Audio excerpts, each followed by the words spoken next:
السلام علیکم ورحمۃ اللہ وبرکاتہ۔ دوستو، آج ہم بالآخر اس سیریز کا آخری ایپیسوڈ ریکارڈ کر رہے ہیں۔ آج ہم پارہ نمبر 29 اور 30 کے کچھ منتخب آیات اور اہم مضامین آپ کے سامنے رکھیں گے، اور اس کے ساتھ آخر میں کچھ اہم باتیں اس سیریز کے اختتام کے طور پر اور اہم پیغام کے طور پر بھی ہم رکھیں گے انشاءاللہ۔ تو شروع کرتے ہیں سورہ ملک کی آیت نمبر 1 اور 2۔ آیت نمبر 2 میں اللہ سبحانہ تعالیٰ فرماتے ہیں الذی خلق الموت والحیات لیبلوکم ایکم احسن عملا۔ اللہ سبحانہ تعالیٰ کہتے ہیں کہ اسی نے، اللہ سبحانہ تعالیٰ ہی نے موت اور حیات کی تخلیق فرمائی تاکہ وہ دیکھے کہ کون ہے اچھا عمل کرنے والا۔ یہاں پر بھی ہمیں اپنی زندگی کا مقصد سمجھ میں آتا ہے میرے دوستو۔ اس طرح کی تمام تر آیتوں کو ہمیں کمپائل کرنا ہے، تب ہمیں ہماری زندگی کا مقصد سمجھ میں آئے گا۔ کل ہم نے سورہ حدید کی آیت آپ کے سامنے رکھی تھی، اب اس آیت کو بھی اسی میں جوڑ لینا ہے، جس میں اللہ سبحانہ تعالیٰ یہ کہہ رہے ہیں کہ یہ زندگی اور موت جو دی گئی ہے، یا پھر یہ موت اور زندگی، ترتیب میں یہاں موت پہلے اور اس کے بعد زندگی پہلے۔ الذی خلق الموت والحیات لیبلوکم، تاکہ اللہ سبحانہ تعالیٰ آزمائے کہ کون اچھا عمل کرتا ہے۔ اور پھر اس کے ساتھ سورہ ذاریات کی وَمَا خَلَقْتُ الْجِنَّ وَالْإِنسَ إِلَّا لِيَعْبُدُونَ، کہ ہم نے جنوں اور انسان کی تخلیق اسی مقصد سے کی ہے کہ وہ اللہ سبحانہ تعالیٰ کی عبادت کریں۔ یہ تمام آیتیں جب ہم کمپائل کرتے ہیں، تب سب کو جب ملا کر پڑھتے ہیں، تب جا کر ہمیں زندگی کا مقصد سمجھ میں آتا ہے۔ اب آئیے میرے دوستو، سورہ نوح کی آیتیں 5 اور 6 اور اس کے بعد 7ویں آیت بھی ہم آپ کے سامنے رکھ رہے ہیں۔ بہت اہم ہے دعوتی میدان کو لے کر، یا پھر یہ کہ انبیاء علیہ السلام کس کرب سے اور کس تکلیف سے گزرے، اور آج اس آیت میں ہمیں مسلکی شدت پسندی کو لے کر بھی ہمارے لیے بہت رہنمائی ہے۔ یہ جو ہم اپنے آنکھیں پھیر لیتے ہیں، دوسروں کی باتیں ہم سننا ہی نہیں چاہتے، صرف اپنی ہی چلانا چاہتے ہیں، یا پھر اپنی ہی بتانا چاہتے ہیں، یا پھر ہم نے اپنے آپ کو ایسا کولو کا بیل بنا کر رکھا ہوا ہے کہ اگر فلاں مقرر کی بات آئے گی تو ہی سنوں گا، فلاں مسلک کی کتاب آئے گی تو ہی سنوں گا، اور دوسروں کی بات نہیں سنوں گا۔ یعنی اپنے آپ کے اندر اوپننس جو نہیں ہے، اس کے متعلق یہ آیت بہت اہم ہے میرے دوستو۔ یہاں پر دیکھیے، قال ربی انی دعوت قومی لیلا و نہارا۔ نوح علیہ السلام ایک لمبی مدت تک 950 سال دعوت دینے کے بعد نوح علیہ السلام اللہ سبحانہ تعالیٰ سے کہتے ہیں کہ اللہ سبحانہ تعالیٰ، میں نے بہت لمبی مدت تک کے لیے ان کو دعوت دی، اور میں نے صبح شام دن رات دعوت دی۔ انی دعوت قومی لیلا و نہارا فلم یزدہم دعائی الا فرارا۔ میری دعوت سن کر یہ لوگ دور بھاگے بھاگے چلے جاتے تھے۔ آگے دیکھیے، بہت اہم آیت ہے، آیت نمبر 7۔ آج ہم لوگ بھی یہی معاملہ اختیار کرتے ہیں۔ وَإِنِّي كُلَّمَا دَعَوْتُهُمْ لِتَغْفِرَ لَهُمْ جَعَلُوا أَصَابِعَهُمْ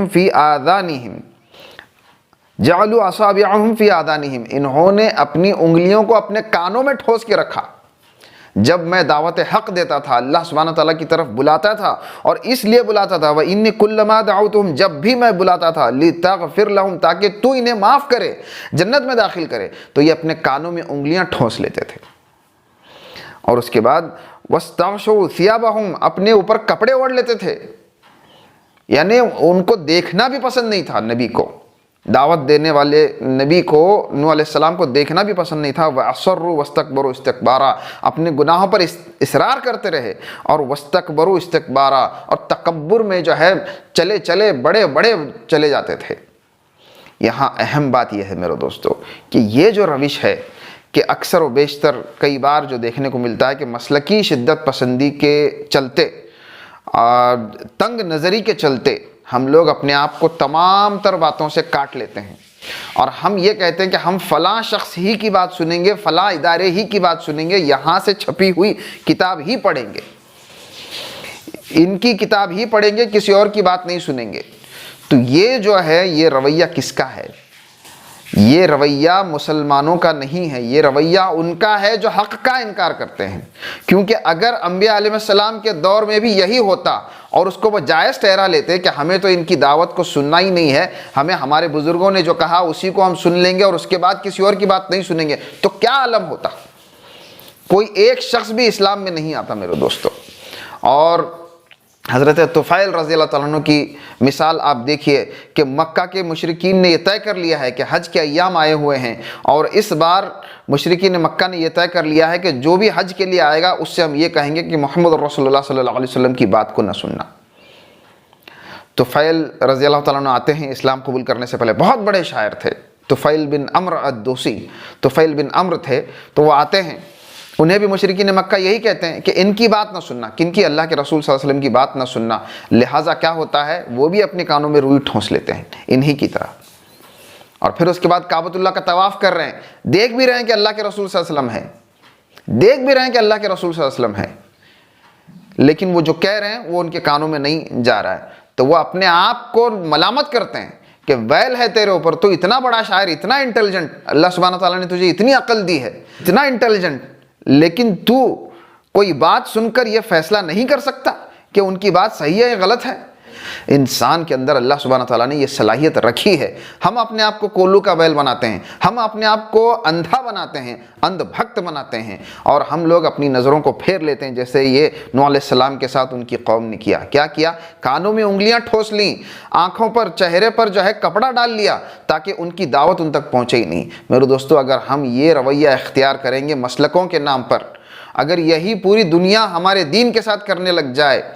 اور پھر دوسرے لوگ ہمارے دین کے متعلق ان کے کانوں میں غلط سلط باتیں ڈالنے لگ جائیں، اور ہم انہیں اگر سچ بات بتانے کو جائیں تو وہ نہ سنیں، تو کیا ہوگا حال میرے دوستو؟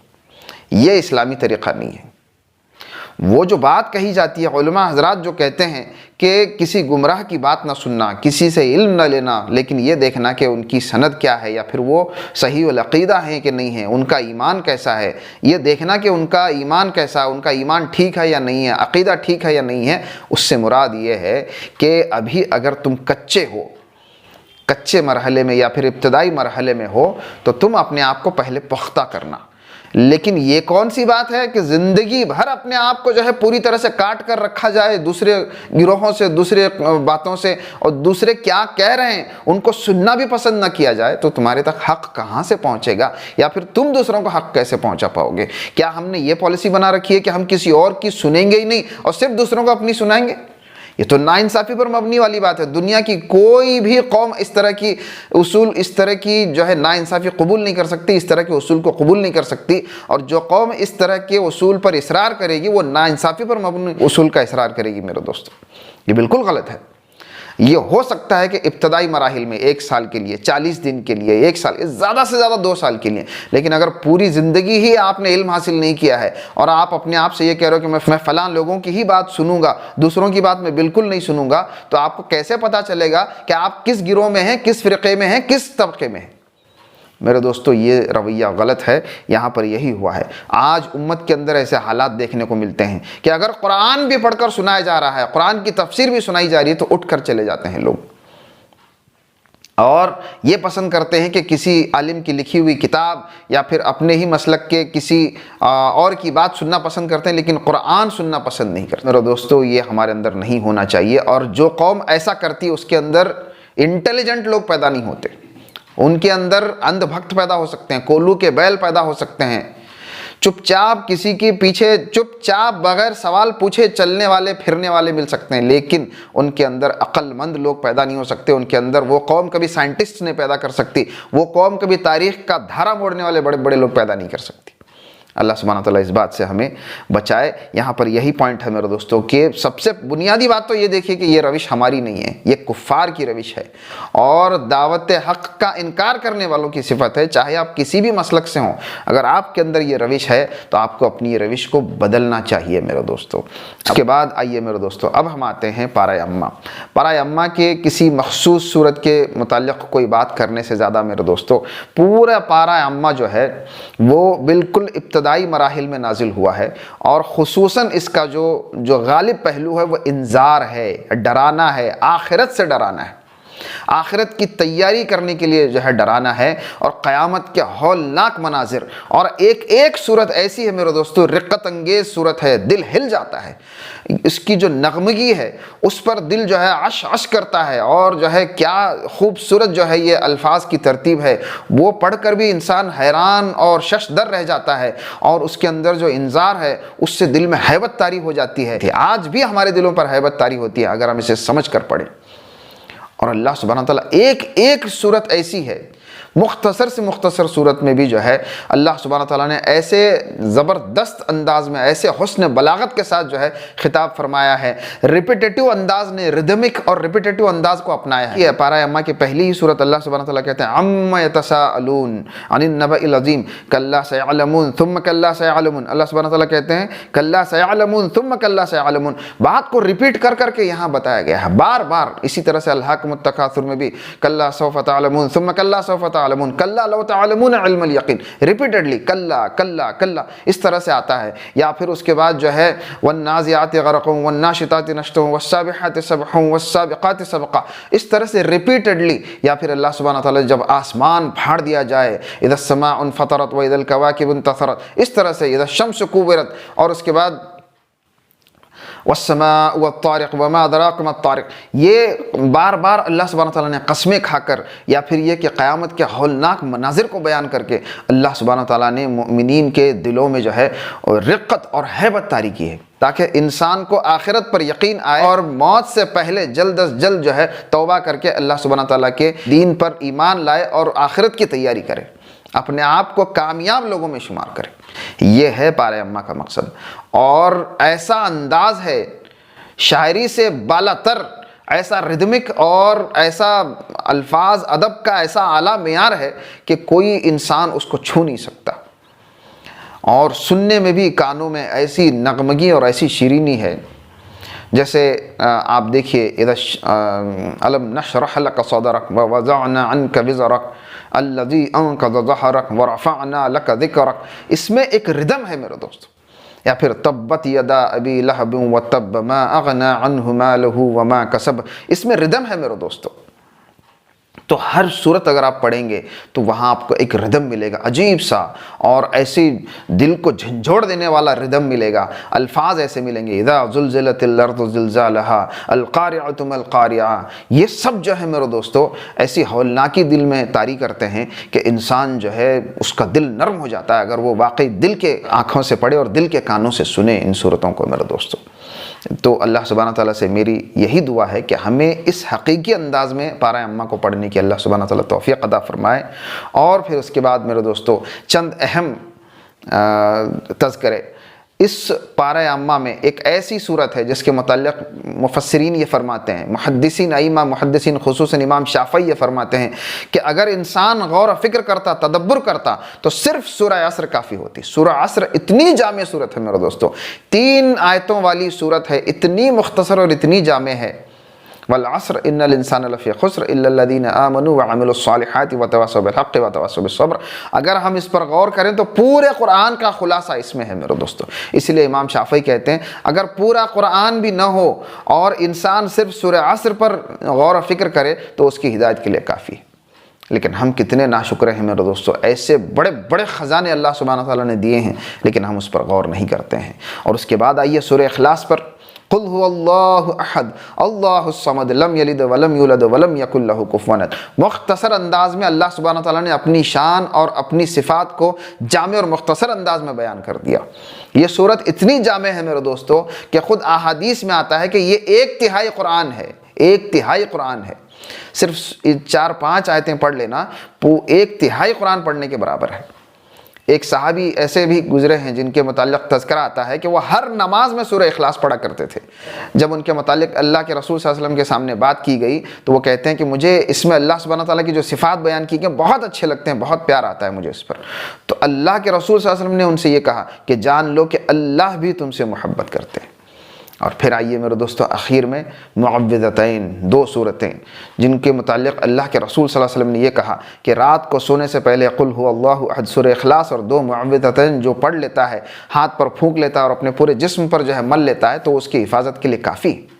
صبح شام بھی اس عمل کی جو ہے تاکید دی گئی ہے، بلکہ اس میں بہت اللہ سبحانہ تعالیٰ نے فضیلت رکھی ہے، اور برے برے اثرات سے، انسانوں کے اثرات سے، انسانوں کے حسد سے، انسانوں کی سائشوں سے اور جنات کی سائشوں سے، جنات کے اثرات سے جو ہے اللہ سبحانہ تعالیٰ نے اس میں حفاظت رکھی ہے میرے دوستو۔ مختصر طور پر ہم یہی باتیں آپ کے سامنے رکھ سکتے ہیں۔ تو میرے دوستو بہت عجلت میں، بہت یوں سمجھ لیجئے کہ دل پر پتھر رکھ کر ہم نے ہر چیز کو شارٹ کیا ہے۔ قرآن کا تو حق یہ ہے کہ ایک ہی آیت پر ہم جو ہے گھنٹوں کیا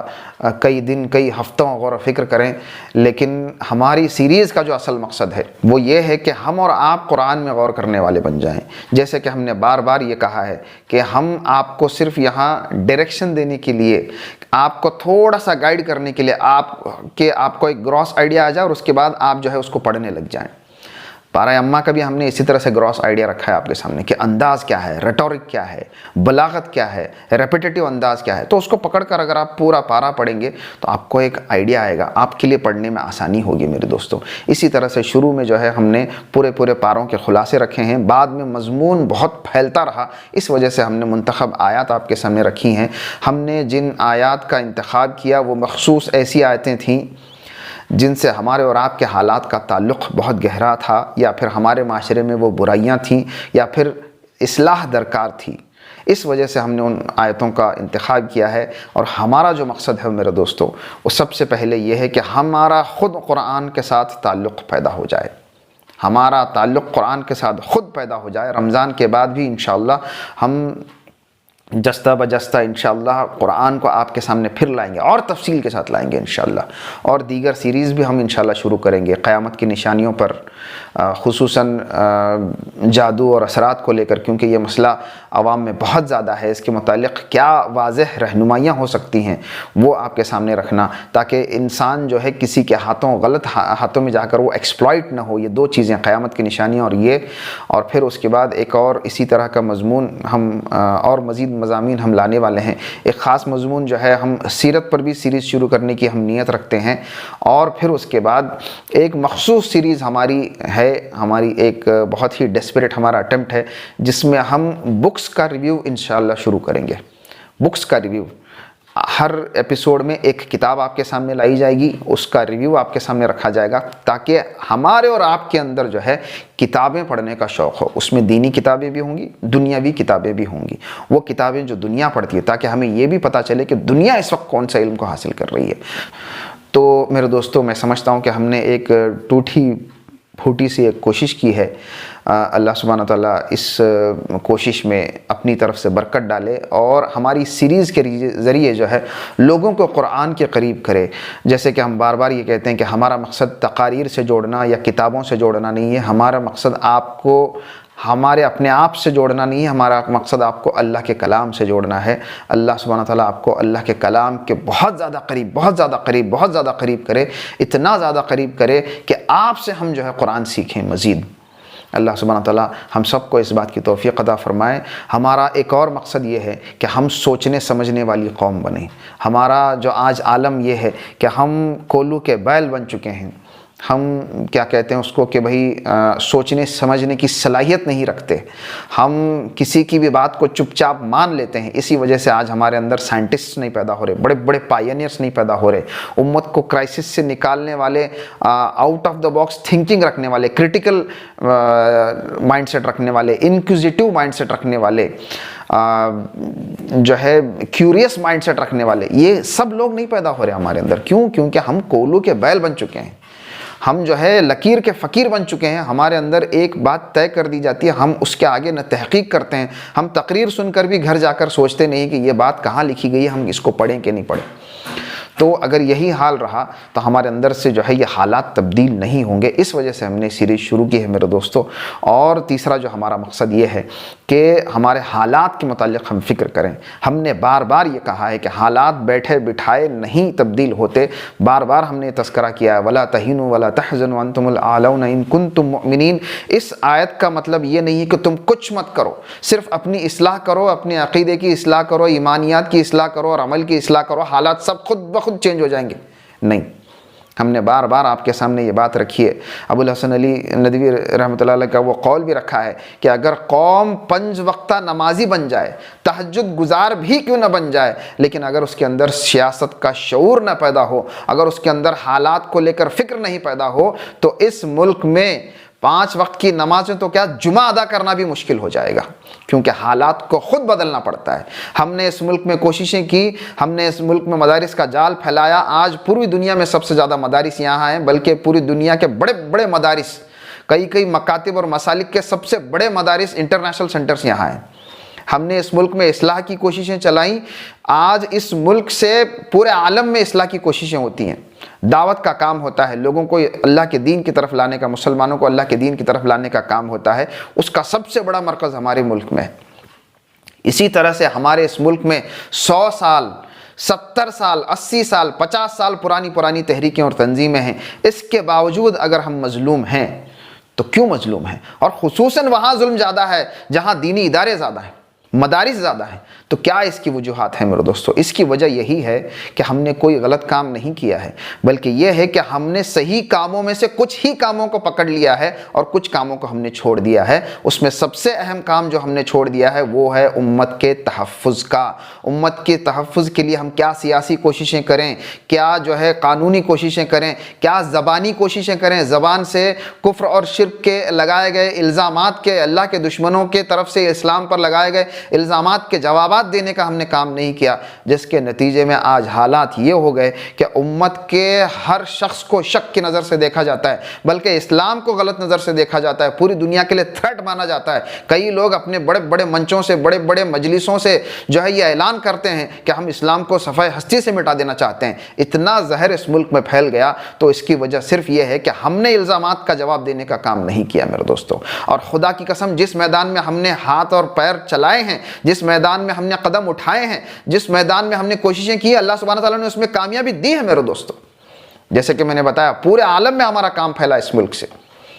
یہاں بڑے بڑے انٹرنیشنل سطح کے مراکز ہیں، تعلیمی ادارے ہیں، لیکن کیا مسئلہ ہے کہ جہاں سب سے زیادہ مدارس ہیں، جہاں سب سے زیادہ دینی ادارے ہیں، وہیں سب سے زیادہ ظلم ہے، کیونکہ ہم نے اپنے آپ کو چند ہی کاموں تک ریسٹرکٹ کر دیا ہے۔ وہ ہم نے یہاں پر بتایا میرے دوستو کہ قرآن کس طرح سے ہمیں محدود دین کا تصور نہیں دیتا ہے، وسیع تر تصور دیتا ہے۔ موسیٰ علیہ السلام کی طرح بنی اسرائیل کو ظلم سے بچانا بھی جو ہے انبیاء کا کام تھا، معاشرے کی برائیوں کو ہٹانا شعیب علیہ السلام کی طرح وہ بھی انبیاء علیہ السلام کا کام تھا۔ قرآن پڑھنے والوں کے سامنے دین کا جامع تصور اس طرح سے آتا ہے میرے دوستو۔ یہی جامع تصور ہم آپ کو دینا چاہتے ہیں، اور یہی جامع تصور آپ قرآن کو پڑھیں گے تو بار بار آپ کو سمجھ میں آئے گا میرے دوستو۔ اور آخری بات یہ ہے میرے دوستو کہ اگر ہم قرآن کو چھوڑیں گے تو ہم سے بڑا کوئی مجرم نہیں ہوگا۔ ہم دنیا کی کوئی کتاب پڑھیں نہ پڑھیں، کوئی تقریر سنے نہ سنے، اگر ہم اللہ کے کلام کو چھوڑیں گے تو ہم سے بڑا کوئی مجرم نہیں ہوگا۔ آپ یاد کیجئے سورہ فرقان کی وہ آیت ہم نے آپ کے سامنے رکھی تھی، قال یا ربی ان قوم اتخذ هذا القرآن مہجورا، اتخذوا هذا القرآن مہجورا، میری اس قوم نے قرآن کو مہجور کر رکھا تھا، چھوڑ رکھا تھا۔ ہم اس کے سب سے بڑے مجرم ہیں، کیونکہ ہم قرآن کی تلاوت نہیں کرتے، قرآن کو ہم جو ہے سمجھ کر نہیں پڑھتے، قرآن کی تفسیر نہیں پڑھتے، قرآن میں تدبر نہیں کرتے، قرآن کو لوگوں میں پھیلاتے نہیں، اور قرآن کو شفا کے طور پر یوز نہیں کرتے، قرآن کو فیصلوں کے لیے یوز نہیں کرتے، اس زمین کو اللہ کی مرضی کے مطابق چلانے کی کوشش نہیں کرتے۔ یہ سب قرآن کو چھوڑنے کی جو ہے مترادف ہے، اور ہر اس زمرے میں ہم اللہ کے سامنے جو ہے مجرم ہو کر کھڑے ہوں گے، جن کی شکایت خود اللہ کے رسول صلی اللہ علیہ وسلم کریں گے میرے دوستو۔ ہمیں اس بات سے ڈرنا چاہیے۔ کیا سوچتے ہیں ہم لوگ میرے دوستو کہ اگر اللہ کے رسول صلی اللہ علیہ وسلم ہماری شکایت کریں تو ہم بچ سکتے ہیں؟ بالکل کوئی نہیں بچ سکتا میرے دوستو، اس پوری دنیا میں کوئی نہیں ہے جو بچ سکتا ہو۔ اللہ سبحانہ تعالیٰ ہمیں ان باتوں کو سمجھنے کی توفیق عطا فرمائے۔ بالآخر آج ہماری یہ سیریز اختتام پذیر ہوئی۔ اللہ سے دعا ہے کہ اللہ کے کلام میں جو تاثیر ہے وہ ہماری زبان میں تاثیر نہیں ہے۔ اے اللہ اپنے کلام کو ہمارے سینوں کا نور بنا، اسی کے مطابق جینے مرنے کی ہمیں توفیق عطا فرما۔ تیرے کلام کو، تیرے نبی کی سنت کو، تیرے نبی کی حدیثوں کو، تیرے نبی کی سیرت کو، اور صحابہ کرام رضوان اللہ تعالی علیہم اجمعین کے اسوے کو، اور پھر سلف الصالحین کو، تمام لوگوں کو، خیر القرون قرن کو جو ہے اپنا کر ان کے راستے پر چلنے کی ہمیں توفیق عطا فرما۔ الغرض ہمیں ان لوگوں میں بنا جس کا تذکرہ بالکل شروع میں تو نے کیا، اہدنا الصراط المستقیم صراط الذین انعمت علیہم، ان لوگوں میں ہمیں بنا جو سیدھے راستے پر ہوں، جو صراط مستقیم پر ہوں۔ اے اللہ الغرض ہمیں ان لوگوں میں سے بنا جو تیرے انعام کے مستحق ہوئے، جن پر تو نے انعام نازل فرمایا، اور وہ انعام یہ ہے میرے دوستو کہ اللہ تو ہمیں ان لوگوں میں بنا جن کو تو بالآخر جنت میں یہ کہے کہ بندے آج میں تجھ سے راضی ہو گیا، اب میں تجھ سے کبھی ناراض نہیں ہوں گا۔ اے اللہ ہمیں ان لوگوں میں بنا جن سے تو راضی ہو جائے اور پھر کبھی ناراض نہ ہو۔ اے اللہ بس یہی مقصد ہے قرآن کو لوگوں میں پھیلانے کا، ہمارا مقصد یہی ہے تیرے کلام کو لوگوں تک پہنچانے کا کہ لوگ تیرے کلام کو سمجھیں، اور ہم سب جو ہے ان لوگوں میں سے ہو جن سے تو کہے کہ اے میرے بندو میں تم سے ناراض نہیں ہوں، میں تم سے راضی ہو گیا، میں تم سے اب کبھی ناراض نہیں ہوں گا۔ اے اللہ ہمیں ان لوگوں میں بنا، اس سے زیادہ بڑی ہم دعا کوئی نہیں کر سکتے۔ اے اللہ سبحانہ تعالی ہم سب کے حالات کو بہتر بنا، خصوصاً امت مسلمہ کے حالات کو بہتر بنا، ذلت و مسکنت کو ختم کر دے، خصوصاً میرے اللہ تیرے حبیب محمد رسول اللہ صلی اللہ علیہ وسلم کی شان و عظمت کی حفاظت فرما، اور ہمیں ان کی شان و عظمت کی، ان کے تقدس کی، ان کے احترام کی حفاظت کرنے کی اے اللہ ہمیں توفیق عطا فرما، ہم سب کے حالات کو بہتر فرما، ہم سب کے مرض کو دور کر، ہم سب کے قرضوں کو دور کر، ہم سب کے حالات کو بہتر بنا، ہم سب کو خوشیاں عطا فرما، ہم سب کو تیرے دین کی سربلندی کے مناظر دیکھنے کی توفیق عطا فرما، وہ لمحات عطا فرما، اور ہم سب کو ان بندوں میں بنا جن سے تو راضی ہو گیا۔ السلام علیکم ورحمۃ اللہ وبرکاتہ۔